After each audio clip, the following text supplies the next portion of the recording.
Foi muito provavelmente em 1712, na cidade portuária de La Rochelle, situada no oeste da França, na região do Poitou-Charentes, que São Luís de Montfort, veemente pregador, que caminhou com Cristo e Maria na alma, para quem Jesus Cristo era tudo, que deu a conhecer o terno coração do amor, compôs uma obra mestra que demonstra com muita sabedoria quem é a Santíssima Virgem, qual o seu papel na vida da Igreja e de cada pessoa em particular. Um grande segredo está contido neste livro. Era este o livro favorito do Beato João Paulo II, o Tratado da Verdadeira Devoção à Santíssima Virgem. São Luís profetizou: prevejo que muitos animais frementes virão em fúria para rasgar com seus dentes diabólicos este escrito, ou pelo menos procurarão envolver este livrinho nas trevas e no silêncio de uma arca, a fim de que não apareça. Assim aconteceu. Em 1793, as forças da Revolução Francesa estavam decididas a exterminar a Igreja Católica. Foram muitos os clérigos religiosos perseguidos. O tratado, junto com outros documentos, foram entregues a alguns camponeses da zona para evitar a sua destruição. Estes o enterraram num campo que se encontrava perto da capela de São Miguel, em Saint-Laurent, no interior de uma arca. Terminada a Revolução, o tratado foi depositado no campo de uma biblioteca. Só foi descoberto 130 anos após a sua escrita e publicado no ano seguinte. Atualmente é incontável o número de edições publicadas nos 5 continentes, atraindo à santidade um número considerável de homens e mulheres em todo o mundo, ontem como hoje. Agora esta obra que nos ensina uma devoção que nos leva ao céu, completa 300 anos. É este um tempo de graça para conhecer tudo o que a Santíssima Virgem prepara, realiza e realizará nos tempos atuais e futuros. Escrito por uma especial inspiração do céu, propõe um caminho fácil, curto, perfeito e seguro para a nossa santificação. Maria Santíssima opera maravilhosos efeitos em toda a alma que lhe procura ser fiel. Como a estrela de Belém para os reis magos, assim este maravilhoso livro nos fará encontrar mais perfeitamente Jesus com Maria, amá-lo com ternura, servi-lo com fidelidade. O Beato João Paulo II lia este precioso livro todos os dias e sobre ele declarou: este segredo não pode permanecer escondido. Sigamos o seu exemplo. Leia e consagre-se você também.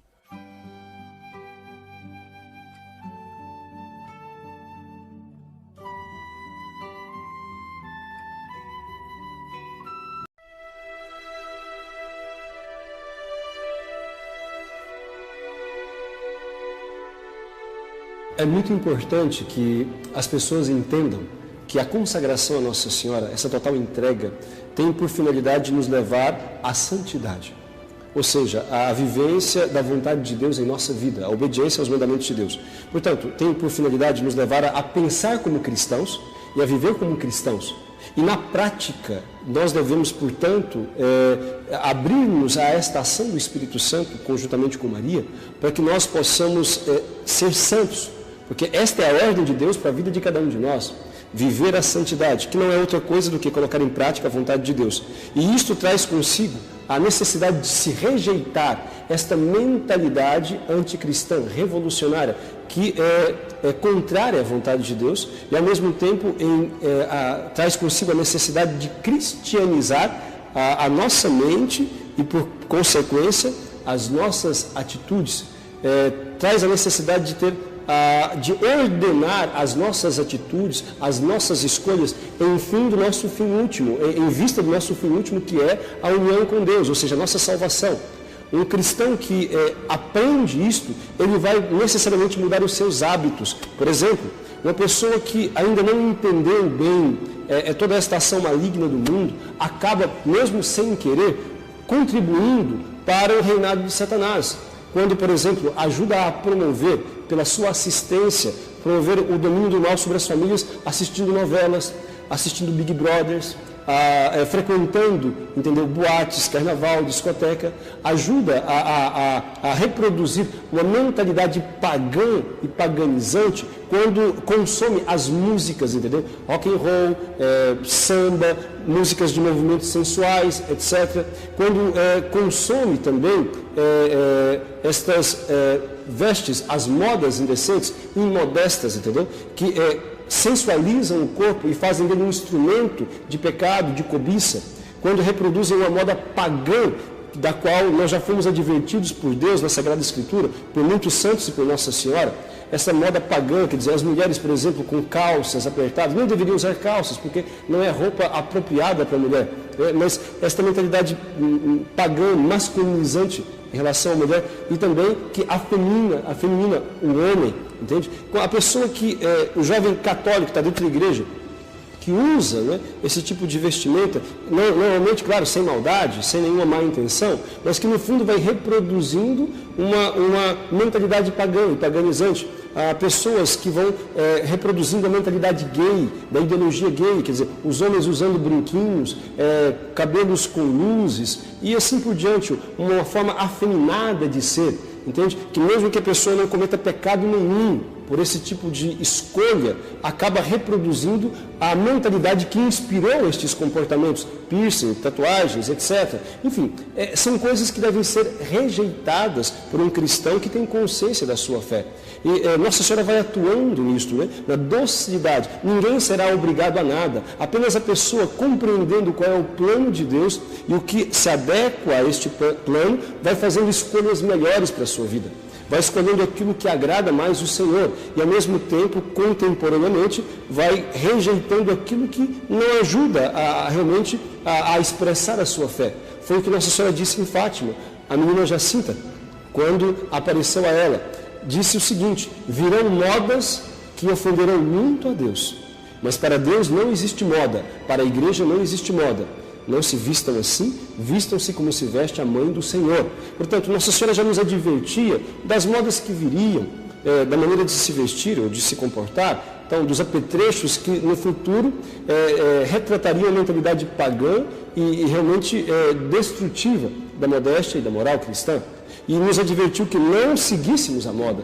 Mas os jovens de hoje, de maneira geral, não apenas os jovens, as pessoas têm uma dificuldade muito grande de compreender isto. Porque parece que não tem nada a ver, parece que não tem problema nenhum. Então, e à medida em que a pessoa ela se deixa formar por Deus, à medida em que ela, consagrando-se a Nossa Senhora, vai adquirindo uma consciência cristã das coisas, pela oração, pelo estudo do catecismo e da doutrina cristã, ela então vai compreendendo que há determinados comportamentos que não coadunam, que não combinam com a fé cristã. E por isso mesmo vão rejeitando-os.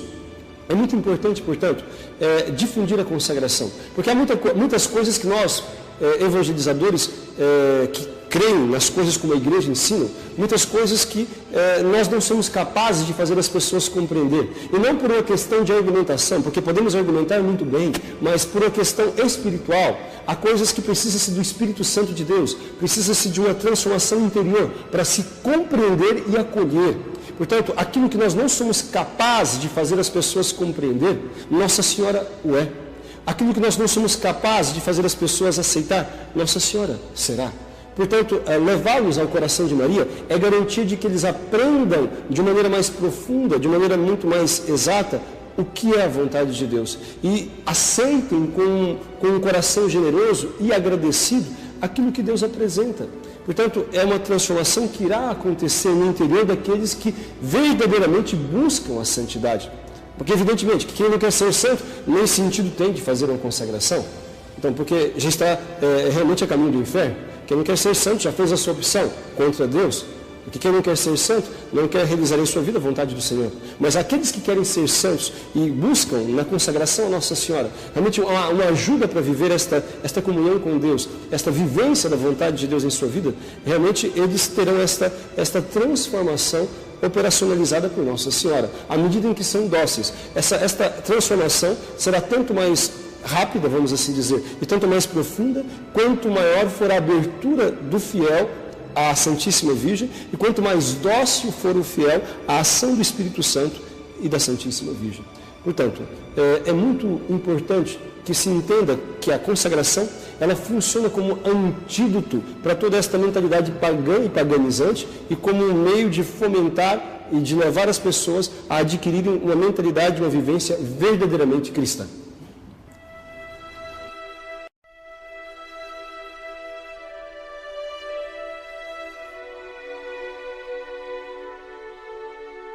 O Tratado da Verdadeira Devoção à Santíssima Virgem, escrito por São Luís Maria Grignon de Montfort, missionário francês, século XVI, XVII, e que tornou-se um grande clássico na literatura cristã.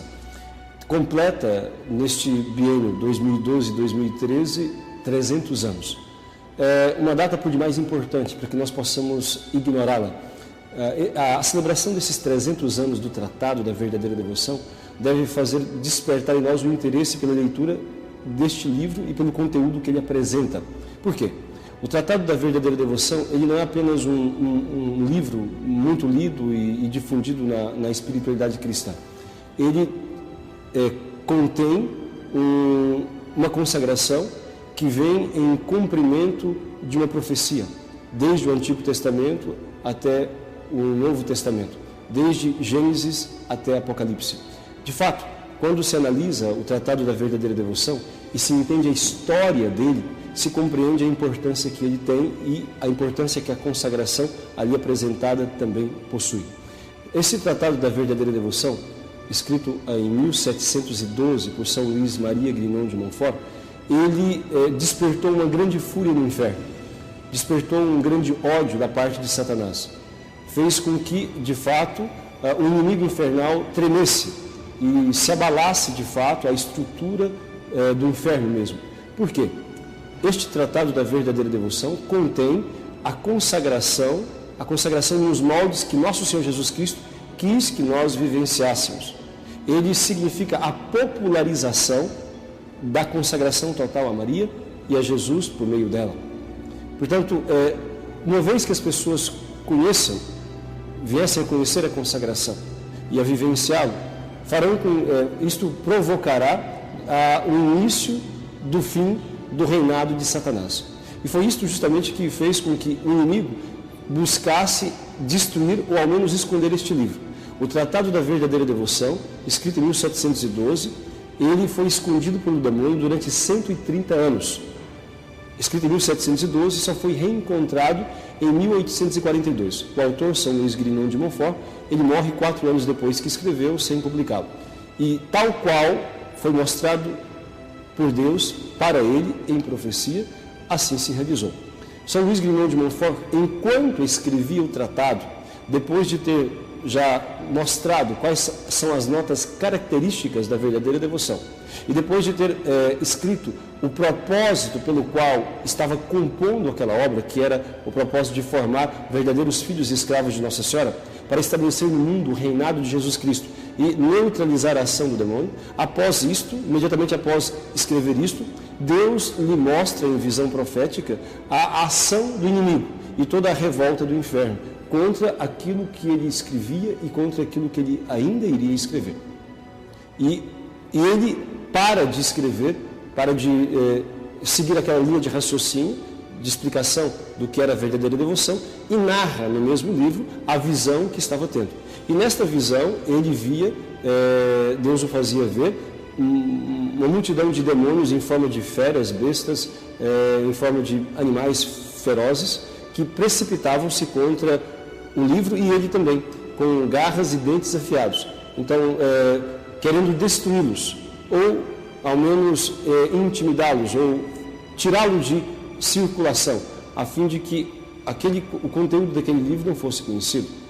E São Luís Grignon de Montfort diz, no próprio tratado, número 114, que o demônio procuraria destruir ou ao menos esconder o tratado, a fim de que não aparecesse. O objetivo da ação do inimigo é que não aparecesse o livro, o conteúdo dele. De fato, Deus não permitiu que o tratado fosse destruído, mas por desígnio de sua sabedoria, Deus permitiu que o demônio o escondesse. E de fato, este livro, escrito em 1712, permaneceu assim oculto durante 130 anos. Foi escondido no silêncio de uma arca. Mas São Luís não profetiza apenas o escondimento do livro. Ele profetiza também o reaparecimento do livro e o grande êxito que obterá com a difusão da consagração. E São Luís Guimond de Montfort diz que em tempos futuros, quando o livro fosse encontrado, então Nossa Senhora formaria um grande e destemido batalhão de soldados de ambos os sexos. Aqui tem um detalhe que vale a pena chamar a atenção. De ambos os sexos, bravo e destemido batalhão de soldados valorosos de ambos os sexos. Porque naquele tempo, uma fala como esta soava estranho, porque não havia mulheres missionárias, não havia mulheres apostólicas, mesmo as religiosas eram todas de clausuras. Algumas exceções para o serviço de caridade, mas missionários não. Não havia, nem mesmo entre as religiosas, muito menos entre as leigas. E, entretanto, ele, já profetizando os tempos futuros, dizia de homens e mulheres, soldados de ambos os sexos, que apareceriam a partir do reencontro do tratado e desta vivência, desta consagração que ele lhe apresentava.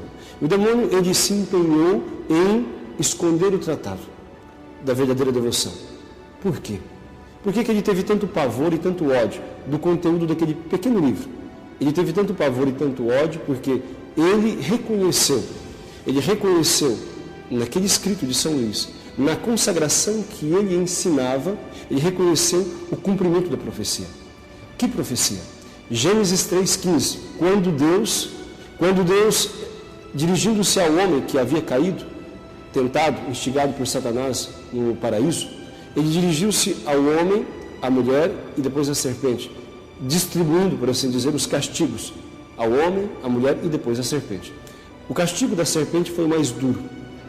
E entre aquilo que Deus profetizou para a serpente, entre aquilo que Deus disse a ela, está este seguinte conteúdo. Deus falou: colocarei ódio e inimizade entre ti e a mulher, entre a tua descendência e a dela. Ela, a mulher e a sua descendência, te esmagará a cabeça, e tu armarás ciladas contra o seu calcanhar.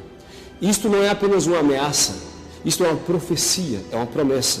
E o inimigo, o demônio, sabe melhor do que qualquer um de nós que as promessas de Deus se realizarão, que as profecias de Deus se cumprirão no seu tempo certo. O inimigo tinha e tem plena consciência disto. E ele sabia que, portanto, no decorrer da história, aquilo que Deus falou iria se realizar. A sua cabeça seria esmagada pela mulher e a sua descendência.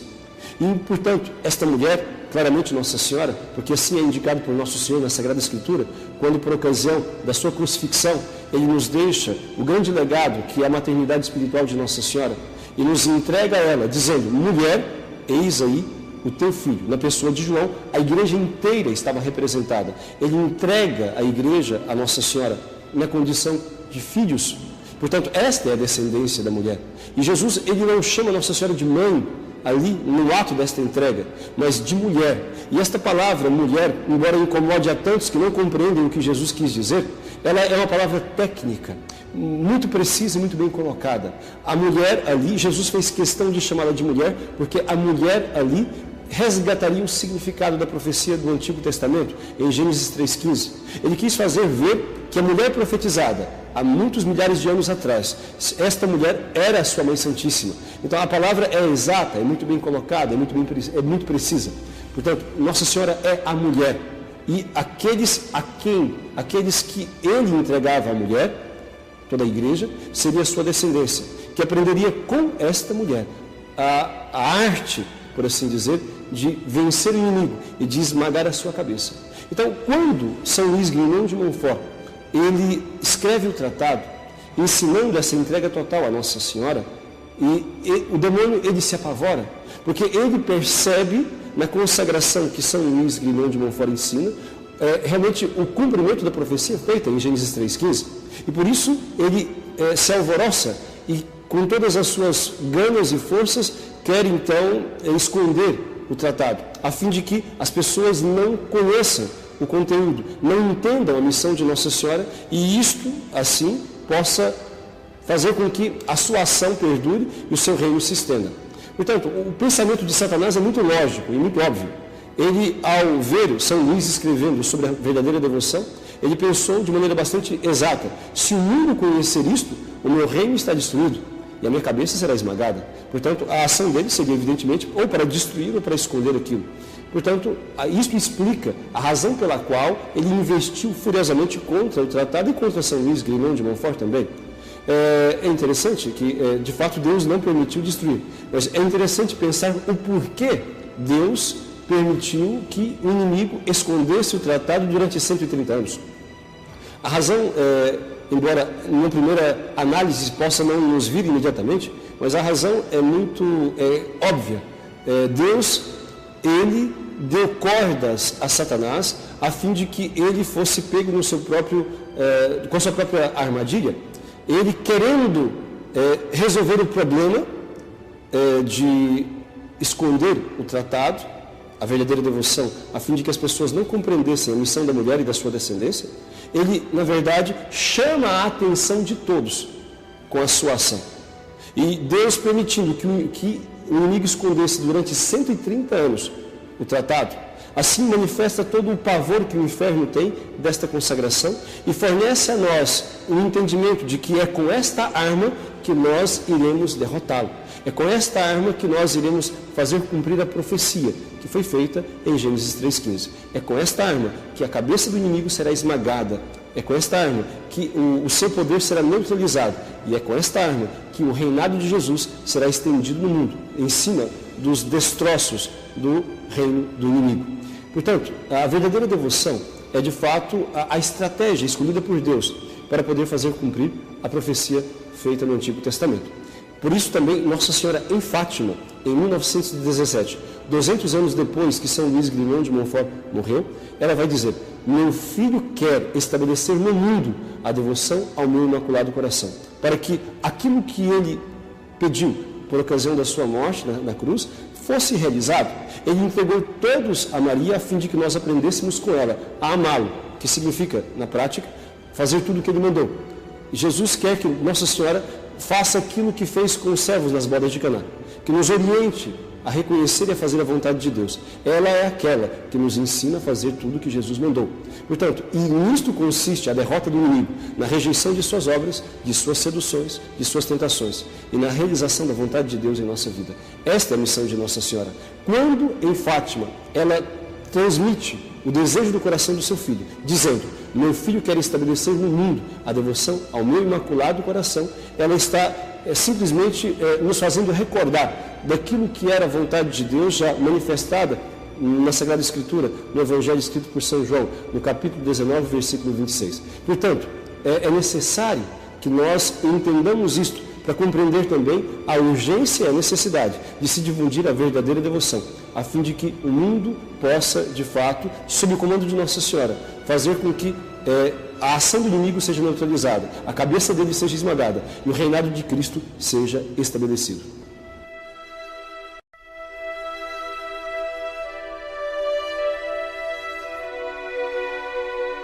Esta consagração à Santíssima Virgem, ela, embora não exija nada a mais do que aquilo que é exigido de um batizado comum, na verdade ela vem como um pacote, no sentido que ela não vem sozinha. A pessoa que faz a consagração à Nossa Senhora, normalmente ela está buscando um meio de viver melhor a sua fé, porque a consagração total à Santíssima Virgem é isto, né? É um meio, é um auxílio que Deus nos põe à disposição para vivermos melhor a fé, ou seja, para seguirmos a Ele de maneira mais profunda, mais fácil, mais eficiente. Portanto, na prática, a pessoa que faz a consagração, ela vai tendo a sua mente e o seu coração transformados, transfigurados naquilo que Deus quer que a gente seja. Ela vai sendo conduzida a uma docilidade maior à vontade de Deus. Por exemplo, a pessoa que faz a consagração, ela vai compreendendo melhor a importância da oração em sua vida. E por isso passa a rezar mais, porque ela passa a perceber o quão ela é frágil e como ela precisa da graça de Deus, que é obtida pela oração. Passa a rezar, ela passa a ter necessidade de rezar o terço todo dia, de buscar uma vida eucarística mais profunda, participar mais da Santa Missa, se possível até comungar todos os dias, porque sabe que sem Jesus ela não é nada. Ela passa a compreender as coisas na sua ordem natural, de maneira muito mais fácil. Ela passa a entender a importância da família, e aí ela compreende o que significa honrar pai e mãe, o que significa, portanto, né, uma família cristã. E aí, compreendendo a meta, compreendendo a razão pela qual Deus nos pôs neste mundo, que é a nossa santificação e a nossa salvação, as suas atitudes passam a ser diferentes. Como alguém que tem uma mentalidade cristã, a pessoa vai buscar aquilo que leva para o céu e vai evitar aquilo que nos atrapalha a alcançar a santidade e a salvação. Então, os hábitos mudam, as pessoas deixam de assistir novelas, Big Brothers, Malhação e outros programas que atentam contra a nossa fé e que não nos ajudam a santificar. As pessoas modificam os seus hábitos, os lugares que frequentam, não vão mais colocar um biquíni à praia, entendeu? Expor o seu corpo à cobiça dos outros, não vão mais frequentar discotecas, carnavais, entende? Bares, boates, etc. As pessoas elas passam a perceber como o inimigo age, como que nesses ambientes, nessas programações, a nossa mente, o nosso coração se corrompe e, portanto, passam a rejeitar prontamente tudo aquilo que é contrário à vontade de Deus. Passam as mulheres, também os homens, a se vestir com modéstia, a realmente não fazer do seu corpo um instrumento de pecado, nem para si, nem para os outros. Passam realmente a buscar agradar a Deus em todas as coisas, mesmo naquelas que nós temos mais dificuldade, mas pelo menos temos a consciência daquilo que é verdadeiro e passamos a lutar mais, a nos esforçar mais para agradar a Deus em tudo. Portanto, a consagração à Nossa Senhora, ela traz consigo uma mentalidade cristã, ela traz consigo um jeito de ser que agrada a Deus, porque é do jeito de Maria, do jeito de nosso Senhor Jesus Cristo. Ela, portanto, é um antídoto, essa consagração à Nossa Senhora, ela acaba por ser, portanto, um antídoto contra toda esta mentalidade revolucionária, que tem por objetivo desmontar a nossa consciência cristã e mudar os hábitos e destruir o significado de vida, de família, de sexualidade cristã, no sentido de sexualidade humana, no sentido verdadeiro, do que seja família, do que seja, enfim, uma vida, do que seja felicidade, do que seja amor, do que seja verdadeira paz e assim por diante. Esses conceitos que hoje são colocados, esvaziados do seu significado verdadeiro e enxertados por esta mentalidade errada, revolucionária, ele vai sendo combatido porque Nossa Senhora vai nos dando a graça de compreender as coisas à luz de Deus e da razão. A luz de Deus e da razão pura, que na verdade, na razão da naturalidade das coisas, que nos impelem, portanto, a reconhecer a beleza, a grandeza de Deus, mesmo na criação. Então, a colocar cada coisa no seu devido lugar. Por isso, essa consagração à Nossa Senhora, ela não apenas santifica as pessoas que a fazem, mas elas purificam a mente, o conhecimento, a prática e a vivência de cada uma daquelas pessoas que a realizam.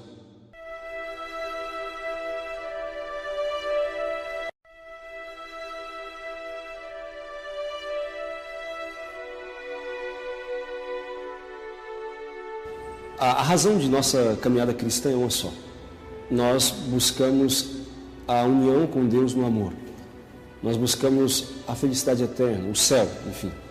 E tudo o que nós fazemos aqui nesta terra tem que visar o conhecimento e a vivência da vontade de Deus em nossas vidas. Jesus veio ao mundo para nos salvar do inferno, nos salvar da condenação eterna. Acontece que o fato de Jesus ter morrido por nós nos alcançou a todos nós a possibilidade de nos salvarmos. Mas há uma parte que compete a nós, que é a vivência do amor, ou seja, da obediência a Deus.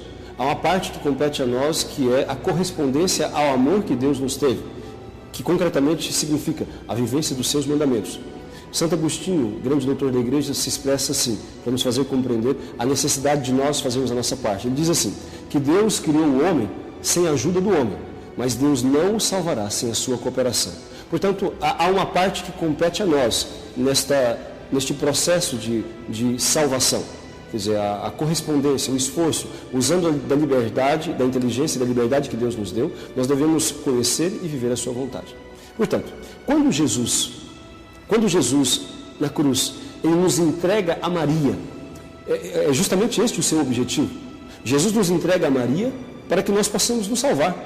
Alguém poderia objetar o seguinte, mas é Jesus quem salva? Sim, é Jesus quem salva e é só Jesus que salva. Acontece que este Jesus que irá nos salvar, que é nosso Salvador, nosso Redentor, ele nos deu um caminho de santificação, nos deu um caminho de realizações que devemos trilhar a fim de que nós possamos alcançar o céu. ou seja, nos deu leis, mandamentos, preceitos. E nós temos dificuldades de vivenciar isto. E Deus sabe da nossa fragilidade. E esta foi a razão pela qual Jesus nos entrega a Maria. Não é porque Maria irá nos salvar, quem irá nos salvar é Jesus. Mas nós iremos ser salvos por Ele se nós perseverarmos no caminho de santidade que Ele nos prescreveu. Jesus nos disse que nós devemos amá-lo para que nós possamos alcançar a salvação. E o amor a Deus, aqui está um ponto muito importante, que hoje é compreendido por muito poucos. O amor a Deus não é um sentimento, não é uma teoria, não é uma filosofia, não é algo no campo sentimental, teórico. O amor a Deus é algo prático. O amor a Deus é uma escolha. O amor a Deus é uma opção que se faz. Então, o que é amar a Deus? A definição de amor a Deus é dada pelo próprio Cristo. Lá em São João, no capítulo 15, versículo 14, ele nos diz: aquele que me ama, obedece os meus mandamentos. Portanto, amor a Deus significa obediência aos mandamentos.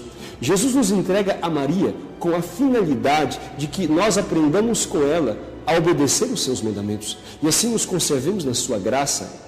Ou seja, conservar-se na graça de Deus significa conservar-se na união com Deus, na comunhão com Deus. Nós perdemos a comunhão com Deus quando nós desobedecemos a Deus em matéria grave.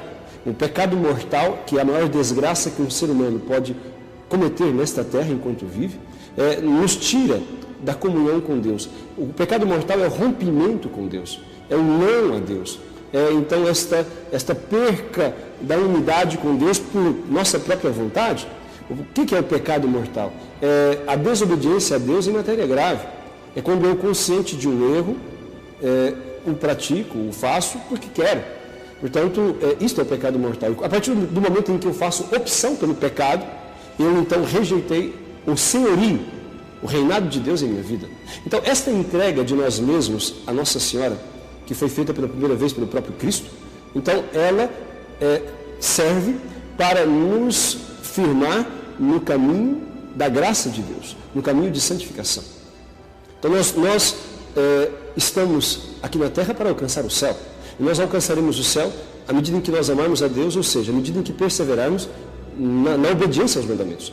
A ação do inimigo, a ação do demônio consiste em quê? Em nos tentar para que nós nos desviemos do amor de Deus, para que nós nos separemos do amor de Deus. A ação do inimigo ordinária significa a tentação, nos tentar, nos oferecendo inúmeras possibilidades, inúmeras atrações, a fim de que nós nos desviemos da vontade de Deus. Esta é a ação do inimigo. O demônio não é capaz de fazer ninguém pecar, ele não tem poder para isso, porque se tivesse, todos nós nos condenaríamos. Mas a ação do inimigo consiste em tentarmos para que nós possamos fazer opção por algo contrário à vontade de Deus. O pecado consiste em desviar-se do caminho que Deus traçou para nós. Isto é pecado. Portanto, quando nós nos entregamos a Maria, e Jesus nos entregou a ela com este propósito, é com a finalidade de que nós possamos, com mais facilidade, descobrir as artimanhas do inimigo e rejeitá-las prontamente. Nossa Senhora, por vontade de Deus, Nossa Senhora é aquela que deve esmagar a cabeça da serpente. Portanto, ela possui um dom especial e uma graça especial de identificar e de desmascarar a ação do inimigo, que muitas vezes nós não conseguimos fazer. Porque a ação do inimigo não é simplesmente com pecados grosseiros. Muitas vezes se apresenta como coisas muito boas, muito prazerosas, muito até edificantes, entre aspas, mas para nos desviar daquilo que é a vontade do Senhor. Portanto, nem sempre para nós, réis mortais, por assim dizer, é fácil identificar a ação do inimigo. E quando nós nos consagramos a Maria, com mais facilidade esta ação é identificada e com mais facilidade se obtém a graça para poder rejeitar a obra do inimigo, a sua sedução. E, portanto, a consagração ela é muito útil nisto. Útil no sentido que nos coloca debaixo da proteção de Nossa Senhora, porque ela disse, a Lúcia de Fátima, o meu imaculado coração será o vosso refúgio. E nos protegemos deste ataque do inimigo, de toda esta torrente de podridão com o qual o mundo quer nos arrastar. E, ao mesmo tempo, aprendemos com Maria a fazer a vontade de Deus. Ela é aquela que, como aos servos das bodas de Caná, orienta os seus filhos a fazer sempre tudo o que Jesus mandou. Portanto, é útil a consagração, é importante no sentido que nos ajuda a nos manter na unidade com Cristo e a rejeitar a ação do inimigo. a obter graças para poder fazer a vontade de Deus. Nossa Senhora, ela é nossa mãe, independentemente se nos consagramos ou não. Mas acontece que uma mãe pode ter mais ou menos influência na vida de um filho, consoante a liberdade que um filho dá. Há filhos que obedecem à mãe, há filhos que não obedecem à mãe. O ato de consagração voluntário significa uma entrega total a Maria, pela qual nós damos a ela a liberdade de nos formar em seu coração, a liberdade de nos conduzir a um conhecimento maior acerca de Deus e da vontade de Deus. Com a consagração nós estamos dando a Nossa Senhora a liberdade de conduzir a nossa vida, e ela sempre nos conduzirá ao conhecimento e à realização da vontade de Deus. E assim nós permaneceremos unidos ao Senhor, na sua graça. E assim, o dia que o Senhor nos chamar ao juízo, o dia que nós morremos, e assim formos encontrados, nós nos salvaremos, porque nós estamos aqui para nos salvar. E a razão da entrega a Nossa Senhora é esta: nos unir a Cristo e nos fazer perseverar no amor a Ele. Por isso é importante se conhecer e se fazer a consagração. E por isso o demônio, ele teve tanto medo e tanto ódio desta consagração. Por quê? Porque aqueles que se consagram com mais facilidade descobrem as suas artimanhas e com mais facilidade, com o auxílio de Nossa Senhora, esmagam a sua cabeça, rejeitando as suas seduções e rejeitando as suas tentações.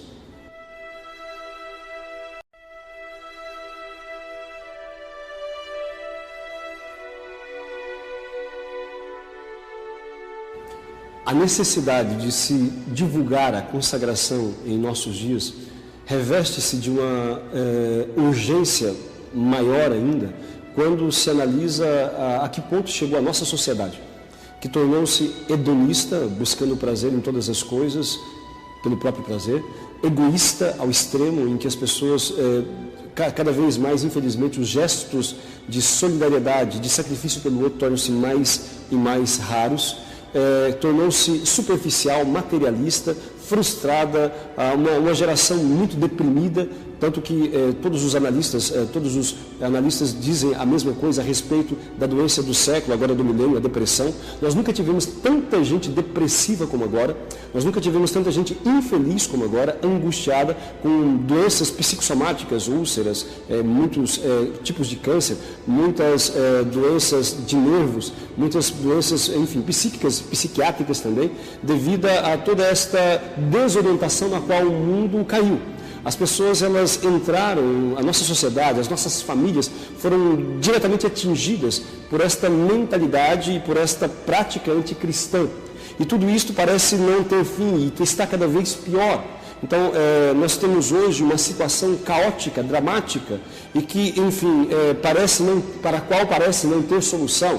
Muitos falsamente, conscientes ou inconscientemente, têm buscado a solução disso no meio político, científico, tecnológico, educacional, etc. Mas não há solução nestes âmbitos por si só. No fundo, o que o ser humano hoje precisa é de um retorno a Deus, de uma mudança de mentalidade. A sociedade, as famílias de hoje, para poderem serem resgatadas, o indivíduo, para ser resgatado, ele precisa tornar-se melhor. E não existe nenhum plano de engenharia social, não existe nenhum plano educacional feito à margem da religião, à margem de Deus, à margem da fé, que possa conseguir isto por si só. O problema do mundo não é um problema apenas de técnica, ou um problema econômico, um problema ético simplesmente. É um problema de fé que gera todos esses outros problemas familiares, políticos, éticos, econômicos, etc. Então, um problema de fé. A consagração à Santíssima Virgem, ela aparece como resposta de Deus a tudo isso pelo simples fato que leva as pessoas a recuperarem a sua fé. A sua fé da maneira como Deus apresenta, e não como os modernos evangelizadores, a moderna teologia ou a moderna psicologia quer propor, mas a fé do jeito que ela é, do jeito que Deus propõe, do jeito que o catecismo da Igreja Católica ensina, do jeito que os santos vivenciaram e ensinaram, ajuda-nos a recuperar a simplicidade da fé, a simplicidade da nossa religião. A consagração à Nossa Senhora nos faz compreender que Deus é Deus e que deve ser amado sobre todas as coisas. E que nós alcançaremos a felicidade à medida em que nós buscarmos amá-lo, corresponder ao amor que ele nos teve. Ou seja, à medida em que nós procurarmos praticar em nossa vida aquilo que ele nos determinou, aquilo que ele nos apresentou. E para isto, enxergando Deus como um Pai bondoso que nos ama de fato. E enxergando os seus mandamentos como expressão deste amor de Deus por nós. A consagração à Nossa Senhora, portanto, ela aparece como antídoto a toda esta mentalidade anticristã. É importantíssimo que seja apresentada a verdadeira devoção. Porque Nossa Senhora, ela foi a humilde escrava do Senhor, que em tudo fez a vontade de Deus. Por isso não existe nenhum ser humano que tornou-se mais feliz do que Nossa Senhora. E, portanto, mais gloriosa do que ela também. E ela Deus quer que ela nos ajude a viver o que ela viveu. Quer dizer, a ser aquela humilde escrava do Senhor, que se põe à disposição de Deus para fazer em tudo a vontade dele. E que por isso, e por esta prática, torna-se feliz também. Portanto, amados irmãos, especialmente a vocês jovens, é muito importante que se redescubra a dimensão da fé. Podemos fazer uma comparação. Vamos usar o nosso país como um parâmetro para se compreender o que aconteceu com os indivíduos, com as famílias e com a sociedade. 1980, a primeira vez que o Papa João Paulo II veio ao Brasil, 1980, 33 anos atrás. Naquela altura, segundo as estatísticas do IBGE e de outros institutos, o Brasil era quase 95% de católicos. Quase 95% de católicos, com um detalhe importante. A maior parte, mais da metade, ia à missa. A maior parte tinha alguma prática religiosa. Portanto, 33 anos atrás. Naquela época, a maior parte das famílias eram regulares, ou seja, havia o pai, a mãe e os filhos. A maior parte das pessoas eram unidas em matrimônio. Não havia praticamente divórcio. Uma parte muito ínfima das pessoas que se divorciavam, mesmo porque a lei do divórcio tinha entrado apenas há alguns anos na legislatura brasileira. Portanto, pouquíssimas famílias experimentavam o drama da separação. Muito poucas. Pouquíssimos jovens eram envolvidos em drogas. Isso aqui era algo que quase não existia. Drogas era algo vivenciado apenas nem era por todos os bandidos, mas pela pior espécie. Então era algo que era muito circunscrito. Um ramo muito pequeno de marginais é que faziam o uso de drogas. As pessoas, elas eram mais tranquilas, as famílias eram mais estruturadas. Não havia tanta prostituição, homossexualidade era assunto que quase não se discutia, porque, enfim, não era algo que era comum. Enfim, havia-se um parâmetro de moralidade. Aborto era algo que era abominado a ideia de aborto, abominado pela sociedade, algo que realmente era rejeitado prontamente pela grande maioria, de maneira muito espontânea. Aborto, comportamento, práticas homossexuais, enfim, esta era a situação da sociedade brasileira ali na década de 80, no início da década de 80, quando o Papa veio ao Brasil a primeira vez, Papa João Paulo II. Então, homicídios, violência, havia, mas era em um grau muito menor do que o atual. Naquela altura, 1980, havia menos de 2.000 assassinatos no Brasil por ano, que já era muito. Menos de 2.000 por ano em todo o território nacional. Agora, 33 anos depois disto, hoje, o que aconteceu? Com uma ação efetiva de Satanás, usando especialmente os meios de comunicação, mais especificamente ainda as telenovelas e programas de formação de opinião. O que aconteceu? Nesses 33 anos, as pessoas foram levadas a rejeitar a religião, a perder a prática religiosa, a ver a religião com desconfiança, a rejeitar a pregação da igreja. E qual foi a consequência de tudo isso para a nossa sociedade, para as famílias e para os indivíduos? A consequência foi muito clara. Hoje, 33 anos depois que o Papa veio a primeira vez ao Brasil, segundo a estatística do IBGE do último ano, de 2011, melhor falando, nós temos uma população que hoje se diz apenas 65% de católicos. Há aqueles que se dizem protestantes, evangélicos, mas 65% de católicos. E com um detalhe muito significativo, destes 65% que se dizem católicos, que na prática significa mais ou menos 130 milhões de brasileiros, apenas 5% tem prática religiosa, apenas 5% vão à missa. E qual foi a consequência disso na vida das pessoas? As pessoas deixaram de se confessar, a grande parte daqueles que se dizem católicos, de ir à missa, de ter vida cristã, de conhecerem a sua fé. Qual foi a consequência na nossa sociedade, nas nossas famílias e para a vida dos indivíduos? A consequência foi esta. Hoje nós temos uma multidão de amasiados, uma multidão de separações. Hoje nós temos apenas menos de 30% das famílias que são regulares, com pai e mãe e filhos, normal, que vivem com seus pais e com suas mães. 70% ou mais das famílias são irregulares. A multidão de pais solteiros e de mães solteiras, de crianças que crescem sem a presença do pai ou da mãe. Da mãe no sentido que boa parte daquelas que têm filhos como mães solteiras têm que trabalhar para sustentá-los e não têm o tempo de estar com seus filhos, formando-os, educando-os. Coloca-se na creche, ou se deixa com a babá, ou se deixa com a vovó, com a titia, etc.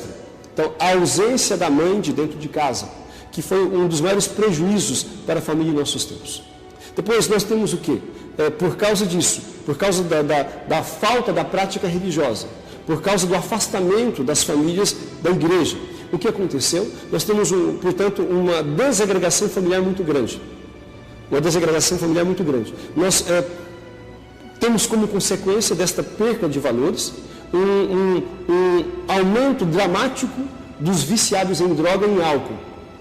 Se antes era uma realidade circunscrita apenas a marginais da pior categoria, hoje é uma prática que está em todas as categorias sociais, em todos os níveis sociais, em todos os níveis culturais.